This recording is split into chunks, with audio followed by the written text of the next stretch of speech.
tadi itu saya juga habis dari sawah. Teman saya itu menyewa sawah kepada temannya, jadi menanami sayuran Indonesia maupun buah-buahan Indonesia. Berhubung tadi itu kita panen ketela ya guys ya. Nanti saya sebutkan sedikit video ketika saya panen saya tadi itu panen ubi pohon Jepang guys ya. Karena kan di Jepang itu ubi pohon sangat langka sekali guys. Jadi tidak semua orang bisa tahu, diam saja ataupun cuma bikin video, tetapi saya juga mempunyai aktivitas pekerjaan yang lebih penting ya guys ya. Yang penting jangan lupakan pekerjaan kita selama di Jepang guys. Yang penting ada tontonan video buat kalian yang sudah mendukung di channel Lurah Japan ya guys ya. Arigatou gozaimashita buat minasang yang selalu support di channel Lurah Japan. Pokoknya selalu bersabar untuk ya. Sebelumnya saya minta maaf kepada kalian jika ada video-video atau kata-kata dari saya itu masih kurang enak buat kalian dengarkan, buat kalian tonton. Melainkan saya ini menyusuri di pedesaan Japan, di desa-desa Jepang ataupun desa pelosok di Jepang, buat kalian yang yang ingin tahu tentang pedesaan di Jepang itu seperti apa, kehidupannya seperti apa. Jadi buat kalian yang penasaran di video saya yang telah saya buat, jadi tolonglah support di channel Lurah Japan ya guys ya. Saya itu tidak mengharap yang lebih-lebih dari kalian. Yang penting kalian selalu support di channel Lurah Japan ya guys ya, biar tahu kehidupan di Lurah Japan itu guys. Ada burung gagak, biar kalian tidak penasaran lagi. Burung gagak sudah halnya lumrah di kehidupan di Jepang ya guys ya. Jadi seperti itu guys. Ini pohon padi-padinya sudah pada di panen semua, dikarenakan udah memasuki musim dingin. Jadi kemungkinan kalau musim dingin terus panen padi kan kedinginan orang Jepang ya guys ya.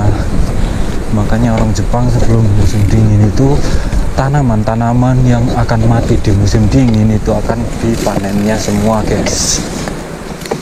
Berhubung tadi itu saya juga habis dari sawah. Teman saya itu menyewa sawah kepada temannya, jadi menanami sayuran Indonesia maupun buah-buahan Indonesia guys. Berhubung tadi itu kita panen ketela ya guys ya. Nanti saya sebutkan sedikit video ketika saya panen saya tadi itu panen ubi pohon guys. Ubi pohon di Jepang ya guys ya. Karena kan di Jepang itu ubi pohon sangat langka sekali guys. Jadi tidak semua orang bisa tahu cara menanam ubi pohon di Jepang. Makanya di online itu guys, kalau ubi pohon per kilonya itu harganya sampai 900 yen sampai ke 1500 yen per kilo ubi pohon ya guys ya. Di Jepang itu batangnya saja masih laku bisa dijual guys. Batangnya saja per biji itu harganya sekitar kurang lebih 700 yen per biji ya guys ya. Batangnya saja itu sekitar 1 kilan tangan kita ya guys ya. Itu harganya sekitar 700 yen. Padahal di Indonesia itu batang pohon ubi dibuang-buang tidak laku ya guys ya. Bahkan sampai berserakan di Indonesia. Tetapi di Jepang itu sangat laku keras sekali guys. Semua terutama dari orang Indonesia itu pasti pada penasaran ketika tanam ubi pohon di Jepang juga guys. Jadi seperti itu. Jadi per kilonya ubinya itu per kilo itu harganya sekitar 700 sampai 1000 ya guys ya, per kilogram guys. Paling kalau 1 kilo itu ubi pohon itu cuma dapat 3 atau 4 ubi aja guys. Jadi teman saya itu ya dimakan sendiri juga, ya ada yang dijual juga guys, untuk menyediakan stok makanan ubi pohon ataupun sama daunnya pun laku kan di Jepang guys. Daunnya pun sangat mahal sekali guys, itu 1 kilo hampir sekitar 900 yen sampai 1000 yen ya guys ya. Jadi harganya seperti itu. Bahkan di Indonesia sampai dibuang-buang, sampai daunnya saja dibuat untuk makan peternaknya guys. Kalau di Jepang dari daun yang paling bawah sampai daun yang paling pucuk yang enak itu guys, itu semua laku guys, dikarenakan di Jepang tuh nggak ada ya guys ya. Jadi seperti itu.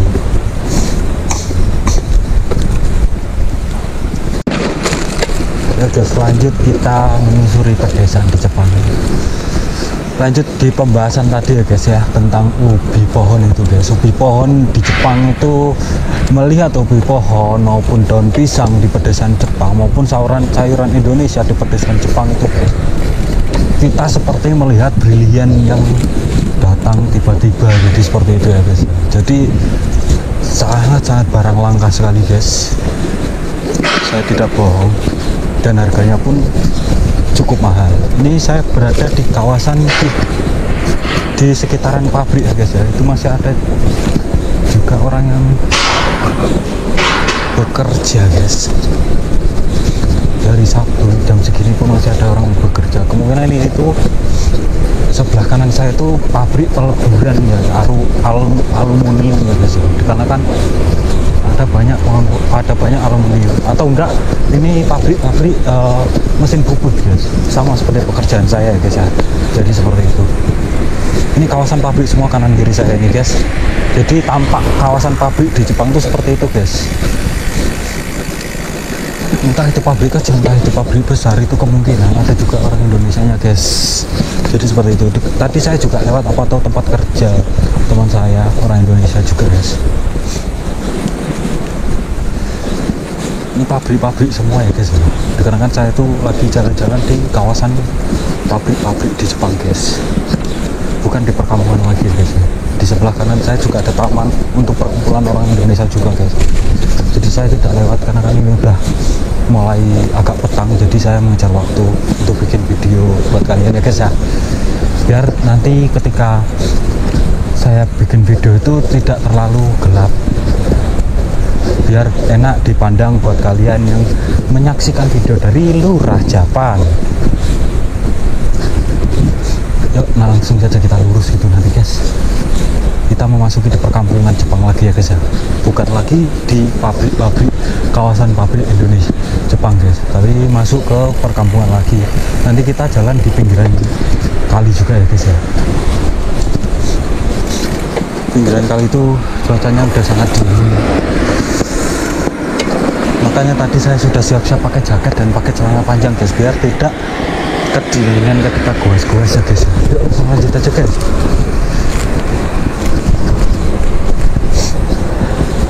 Ini dia, saya sudah memasuki di perkampungan di Jepang guys. Tampak apartemen di Jepang itu jadi seperti ini guys, tempat tinggal anak pemagang maupun engineering maupun wisatege ya guys ya. Jadi sama aja. Jadi kemarin tuh saya juga tinggal di rumah orang Jepang, jadi seperti itu guys. Sekarang saya tinggal di apartemen Jepang guys, tidak tinggal lagi di rumah orang Jepang, jadi seperti itu ya guys ya. Dan sebenarnya tinggal di rumah orang Jepang itu biayanya agak sedikit murah guys, dikarenakan ditanggung oleh perusahaan. Bukan ditanggung, kita udah dipotong dari perusahaannya guys ya, tapi kita juga sama juga kita membayarnya guys. Tapi biayanya agak lebih murah daripada kita tinggal di apartemen guys. Bedanya hampir selisih 1 juta sampai 500.000 ya guys ya. Dari 500.000 sampai 1 juta selisihnya sekitaran segitu guys. Jadi seperti itu ya guys ya. Dikarenakan apa, tinggal di apartemen itu guys, biaya dari biaya air, gas, listrik itu kita membayarnya sendiri guys. Tapi berhubung di apartemen saya itu biayanya kita sudah dipotong oleh kaisar atau dipotong oleh pabrik. Jadi kita sudah tidak mikir lagi biaya air, gas maupun air, gas maupun listrik ya guys ya. Jadi seperti itu, oke. Jadi buat kalian paham kan ya guys ya, sangat pelosok desa sekali guys. Kalau ke kiri saya masuk ke perusahaan dan pinggiran jalan sana, kalau ke kanan saya lewat pinggiran kali nanti guys, di atas sana tuh guys. Cuacanya udah sangat dingin guys. Ya samui ne kyowa samui desu ne, itu artinya hari ini sangat dingin sekali guys. Kyowa hari ini ya guys ya, samui itu dingin, jadi kyowa samui desu ne ketika kita ingin bertanya sama orang Jepang. Jadi seperti itu ya guys ya.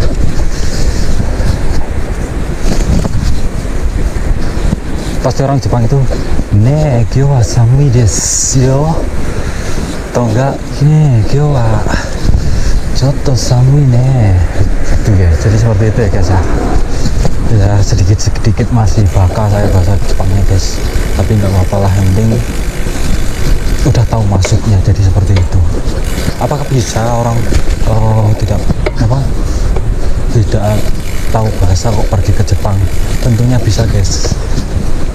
Buat kalian jangan khawatir yang tidak tahu bahasa Jepang, yang penting kalian tetap semangat ya guys ya. Tujuan kalian awal itu kalian pergi ke Jepang membahagiakan orang tua, membahagiakan anak istri, membahagiakan keluarga guys. Jadi kalian jangan gampang menyerah ataupun gampang patah semangat untuk masa depan kalian. Jadi kalian itu ketika kalian itu kerja ke Jepang, tujuan kalian ingin pergi bekerja di Jepang, jadi kalian tuh harus selalu semangat, pantang menyerah, bukannya nomor 1 ya guys ya. Soal bahasa nomor 2 guys, kalau kalian mempunyai mental tekad pergi ke Jepang guys. Jadi seperti itu ya guys ya. Aku pun bahasanya masih jelek guys, bahasa Jepang, bahkan banyak kosakata yang tidak mengerti dalam bahasa Jepang ya guys. Ada juga yang seperti itu guys. Jadi buat kalian yang mau pergi ke Jepang, tetap semangat, gampate kudasai. Itu artinya semangat ya guys. Tolong semangat itu ya guys, bersungguh-sungguh. Kalian terkadang ada juga orang yang saya tidak pede pai, saya tidak bisa bahasa. Kalau kalian patah semangat, jadi kalian itu nggak semangat lagi untuk ke Jepang. Jadi ada juga orang yang takut dengan nanti kalau disuruh atau gimana gitu ya guys ya. Nanti kalau disuruh nggak tahu, jadi aku takut pai gini tentang bahasa ya. Jadi kalian itu kalau seandainya satu kali kalian itu disuruh dengan orang Jepang untuk ngambilin apa dan untuk bikinin apa, jadi kalian itu kalau nggak tahu kalian tanya, diperjelas guys. Jangan kalian lagi disuruh kalian udah lari, jadi kalian itu tidak tahu maksudnya untuk ngapain ya guys ya. Jadi seperti itu kesimpulannya ya guys ya. Jadi tanya seperti apa dan bentuknya. Kalau kalian nggak tahu ya, kalian dengan kosakata seperti meragakan atau sesuatu atau seperti apa gitu ya. Jadi kalian itu tanya sampai kalian itu tahu. Ketika kalian tidak tahu, nanti kalian itu akan ditunjukkan barangnya yang disuruh mengambilkan ataupun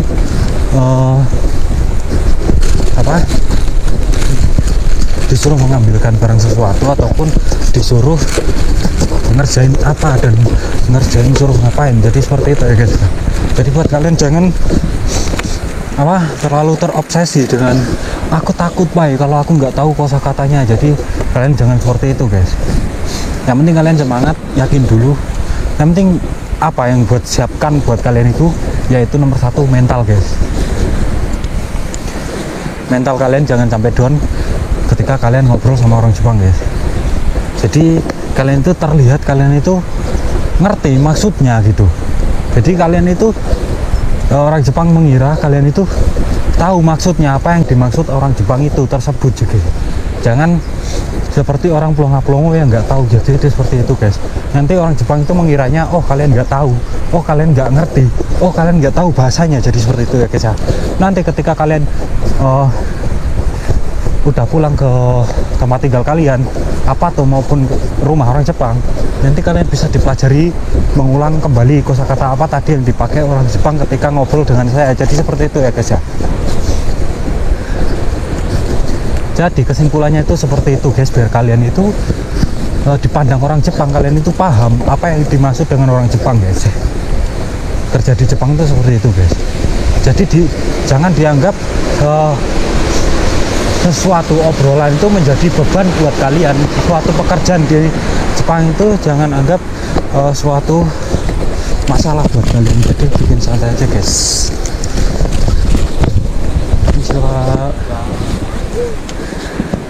Jadi seperti itu ya guys ya. Nah guys, kita pulang aja guys, sudah sore ya guys ya. Kita nanti lewat rumah kosong yang kemarin tuh guys. Coba kita nanti akan berhenti di rumah kosong tersebut ya guys ya, biar kalian sedetail mungkin kalian tahu rumah kosong di Jepang.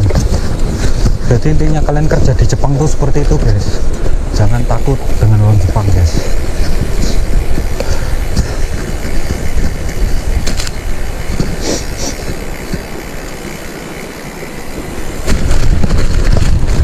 Kita masuk lagi ya guys ya.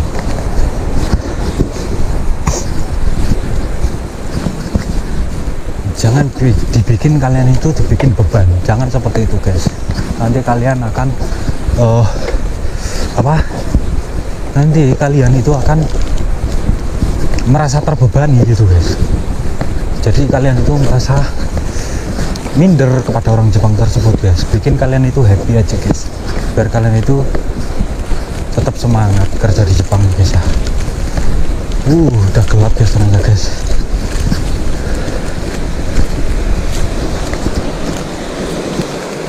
Udah gelap ya guys ya. Kita jangan masuk ke sana guys, kita langsung naik aja. Jalannya itu sangat nanjak sekali ya.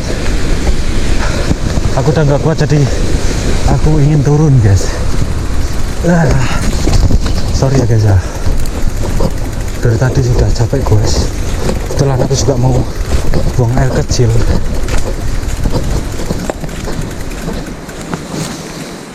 Udah mobil di depan kita, harus berhenti dahulu. Berhenti dulu guys. Udah mobil truk. Orangnya sangat ramai ya guys ya. Ketika mau lewat pasti dia kasih aba-aba kita terlebih dahulu biar kita tidak jalan guys. Jadi intinya seperti itu ya guys ya. Udah capek saya guys. Jadi guys, pemandangannya sangat indah sekali ya guys. Coba aku mau buat foto thumbnail, buat foto ya guys ya.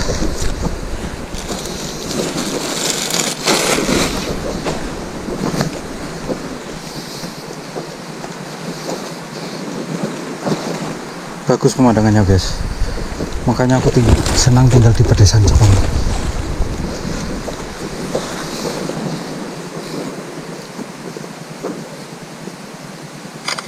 Udah guys ya, kita langsung lanjut, kita jalan guys, karena nggak ada standarnya untuk seharusnya kita berfoto di tengah-tengah jalan gitu guys buat foto thumbnail, tapi nggak ada standarnya jadi nggak bisa lah ya guys ya. Kita langsung lanjut jalan guys. Nanti kita pulang terlebih dahulu guys, jangan mampir ke warung Indonesia karena kan aku masih bawa kamera guys. Saya itu masih malu ketika ketemu dengan orang Indonesia bawa kamera ataupun menjadi YouTuber ya guys. Jadi seperti itu, belum terbiasa.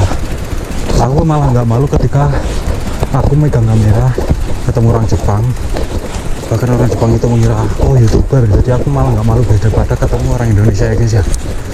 Jadi tolong dimaklumi guys ya. Terima kasih yang sudah mengikuti di channel Lurus Japan, yang sudah selalu support di channel Lurus Japan. Akhiri videonya. Assalamualaikum warahmatullahi wabarakatuh. Mite kurete arigatou gozaimasu. Jadi minasan.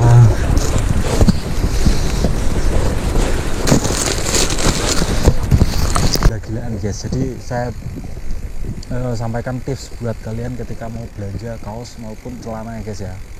Biasanya kaos-kaos di musim panas itu ketika kita belinya udah mendekati di musim dingin itu harganya sudah murah guys.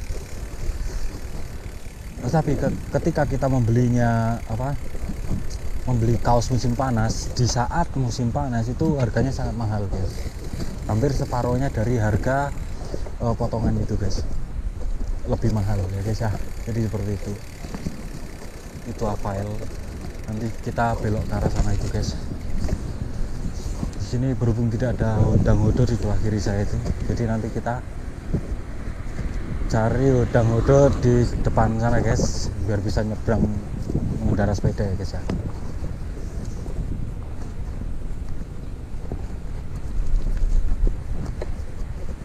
Pokoknya seperti itu guys, ketika kalian ingin belanja hemat di Jepang. Kalau kalian ingin membeli lauk lebih hemat lagi guys, lauk di Supa-Supa biar harganya murah, kalian datang ketika di jam-jam 7 maupun memasuki jam setengah 8 ya guys ya. Itu kalian datang, jadi jangan terlalu malam juga. Ketika pulang, kemungkinan pas-pas itu pulang kerja guys. Pulang kerja itu udah pas ya guys ya. Jam setengah 6 maupun jam 6 itu udah pas, kemudian masih banyak potongan di Supa-Supa tersebut ya guys ya. Jadi seperti itu. Jam 6 ataupun jam 7 kalian ketika mau belanja lauk itu di Supa-Supa, kalian harus jam-jam tersebut guys. Ketika pulang kerja kalian masak, ketika kalian tuh males masak untuk lauk kita makan, karena kan kita juga udah capek.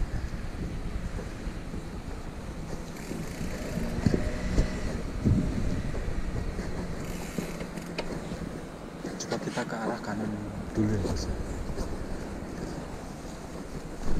Itu juga banyak orang Jepang pada jalan kaki. Ada juga orang yang nggak mau disapa guys, jadi cukup hati-hati ya guys ya.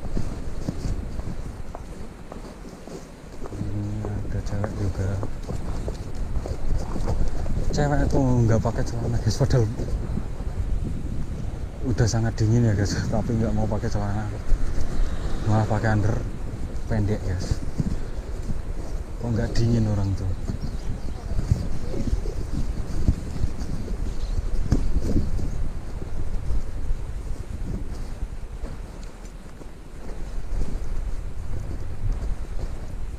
Ketika kalian mau belanja lauk ya jam-jam tersebut guys. Kalau harganya udah kuning ataupun merah, di stempelnya udah merah ataupun kuning, itu tandanya udah potongan harga guys. Jadi seperti itu ya guys ya, biar kalian itu ketika kalian males masak untuk lauk kita sendiri, jadi kalian, saya sarankan belanja di jam-jam 7 maupun jam 6. Kalau udah jam 6 itu masih kemungkinan masih 80%, masih 10 sampai 30% potongannya guys. Tapi kalau udah jam 7 kemungkinan harganya itu sudah, potongannya itu sudah mencapai 50 sampai 70% guys. Jadi seperti itu ya guys ya, biar kalian agak sedikit hemat ketika makan lauk di Jepang guys.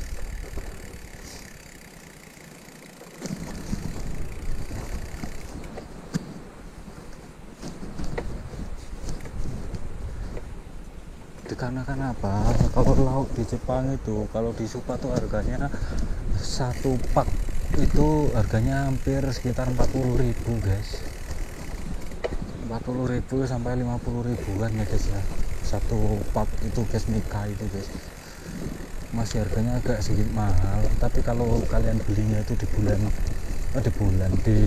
jam 7 itu kemungkinan harganya sudah mencapai 200 sampai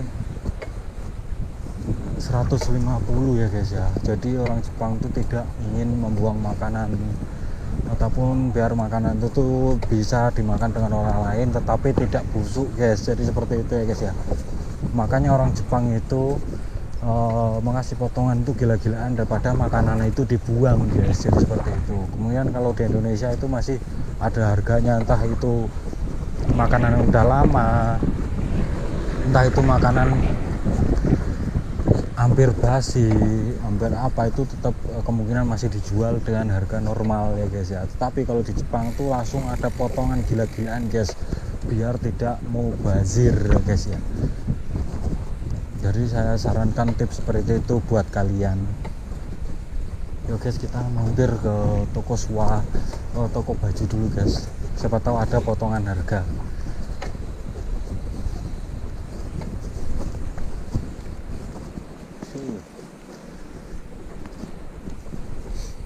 Di sini kan berhubung ada udang itu guys,